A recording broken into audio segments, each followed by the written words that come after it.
Hey there, pirates! Welcome aboard the Anime No Me channel. The Elbaf saga promises to be the craziest arc we've seen since Marineford, and I truly believe, without a doubt, that this will be the moment when every single Straw Hat will have to show not only everything they've learned so far, but also push past their own limits. If Wano was the arc where Zoro and Luffy leveled up with their swords and Haki, Elbaf could be the arc of a collective awakening, each one in their own way. And when I say awakening, I'm not just talking about devil fruits, since not everyone has one. I mean unlocking inner powers, developing new techniques, and maybe even tapping into something tied to Elbaf's giant dreams, demons, nightmares, or some forgotten magic at the heart of all this chaos. I hope for your support to help our crew win, and to do so, you just need to click the thumbs up button, leave a like, and subscribe to the channel. By doing this, you will win an incredible devil fruit, so just comment which fruit you want. Starting with Luffy, of course, that one's obvious. We know Gear 5 is already insane, but ever since Scopper Gaban mentioned that white form and said Luffy still had more to learn, it became clear that Gear 5 is just the beginning. Maybe Gear 6 will be something much broader, like manipulating the environment in an even freer way. His current awakening already changes reality around him, but Elbaf might unleash the true spirit of the Sun God, letting Luffy affect nightmares, communicate with people's subconscious, or even help his crew awaken their own powers, like literally radiating freedom. I think he'll learn to move between the dream world and reality, just like Imu does, but with joy, not some demonic contract. Now, Zoro,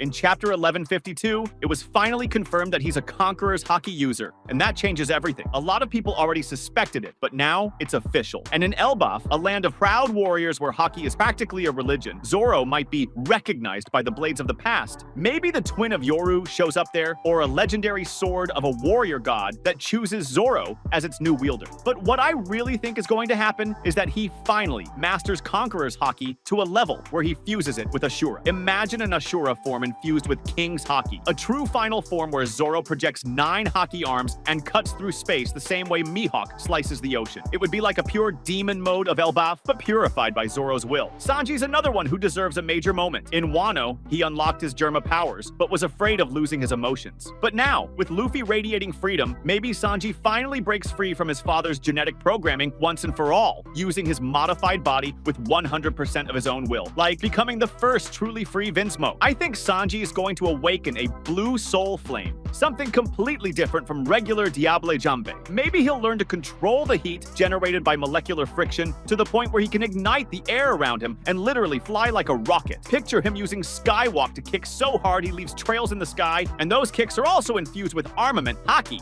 Maybe he even comes up with a new move called Blue Flambe or something like that, an attack that can burn even ghosts. Robin is another one I'm really betting on. She's already got that dark side, and her Demonio Floor in Wano was just the beginning. But I think she's going to awaken the ability to create massive versions of herself that can interact with dreams and the monsters of Elbaf. Since she can create limbs on any surface, maybe she'll be able to manifest ethereal versions of herself in the nightmare world. She'd be crucial in fighting the MMAS and mental monsters, using clones of herself with horns, fangs, or mythological forms. I think Robin's going to surprise everyone because she might be the key to understanding the link between devil fruits and the stories of ancient peoples. What if she activates some kind of ancient Oni mode based on Elbaf legends? Frankie's obviously going to want an upgrade, but not just any upgrade. Imagine if he finds ancient scrap from the colossal ships of the old gods. Frankie's a battle engineer, so he could turn General Frankie into a giant robot the size of oars, matching the demonic giants. A Frankie Titan with thrusters, solar lasers, and even a Haki shield. Maybe he'll use some legendary mineral from Elbaf as an energy source. And dude, if he puts armament Haki into the robot's punches, even Imu's going to have a hard time. Brooke is another one who's bound to shine, especially since nightmares and monsters are tied to the soul, and Brooke is literally pure soul. I think he'll become like a spiritual exorcist in this arc, directly facing Killingham's MMAS, using music as a weapon. Soul Solid might absorb the sound of nightmares and turn it into spiritual attacks. And maybe Brooke even discovers something about his past in Elbaf. There's still that mystery about the woman and the girl shouting "Dad," which could be connected to him. What if he's been to Elbaf before? Or what if he's the only one who can free the souls trapped by demonic contracts? Usopp's going to transform too. We already know Elbaf is his dreamland, and after seeing his father serve Emu, he might experience the emotional shock needed to awaken for real. What if Usopp unlocks a new level of observation Haki, maybe long-range future sight, that lets him predict movement seconds ahead, like Katakuri? And since he's a sniper, maybe he'll create mental projectiles based on the stories he tells. Like, he lies about using a cannon plant that freezes enemies, and then it actually freezes them? The power of lies becoming reality would be the peak of Usopp the storyteller. Chopper's going to evolve both physically and mentally. It's about time. Maybe he develops a new kind of rumble ball that activates an Oni form, something he creates to understand the monsters of Elbaf. But what I really want to see is him developing a cure for the demonic contracts. What if Chopper's the only one who can undo the Domi Reversi? That would make him a vital player, healing the demonic giants and proving that medicine is power too. Nami will probably evolve alongside Zeus, but maybe her Climattact absorbs energy from Elbaf's clouds or from the skies full of Haki that appear when Emu attacks. What if she awakens a mode where the weather literally obeys her will, like a mini storm goddess? That would make her attacks insanely dangerous against monsters and even the Holy Knights, who might be weak to electricity or chaotic weather. And finally, Jinbe. Elbaf may be a dry land, but it's surrounded by the sea. I think Jinbe is going to develop a new technique that manipulates the internal water pressure inside an enemy's body, like a kind of reverse fishman karate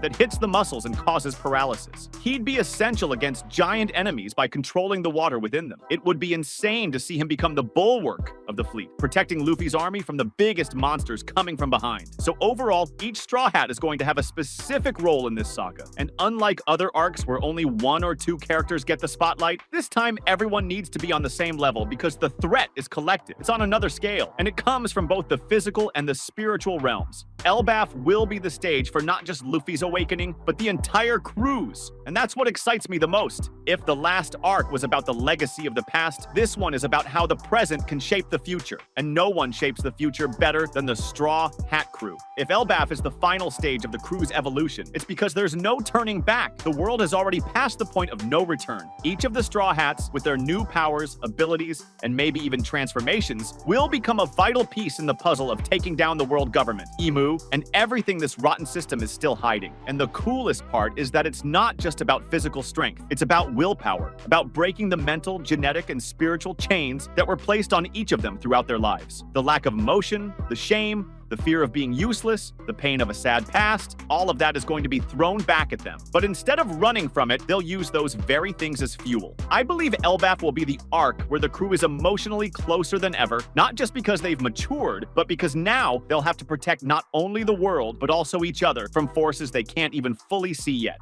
If Luffy truly becomes the symbol of freedom, then each one of his crewmates will be an extension of that. Zoro as the sword of that freedom, Nami as the storm that clears the path, Sanji as the flame that never goes out, Usopp as the storyteller no one believes but everyone needs, Chopper as the heart that heals, Robin as the living memory, Frankie as the builder of what's to come, Brooke as the bridge between the present and those who've passed, and Jinbe as the pillar of wisdom that holds it all together. And when they step into the final battle with these new powers, it'll become clear that what sets them apart from the God Knights, the Yonko, Emu, and all the monsters isn't just strength, it's their bond, their loyalty, the love between them. Something Emu will never understand because he rules through manipulation. The Straw Hats will show that the most unbelievable kind of power is the one that's born when no one wants to be the hero alone and when everyone believes in each other's dream. That's why I believe Elbaf isn't just another arc, it's the beginning of the end. And that end is going to be decided by the Straw Hats giving it everything they've got. And when that moment finally comes, we'll look back and realize that every second of this journey was worth it. That was today's content. We hope you liked it and want to share your opinion on the subject. Don't forget to share the video, give it a thumbs up, and I'll see you in the next video. Take care and stay amazing.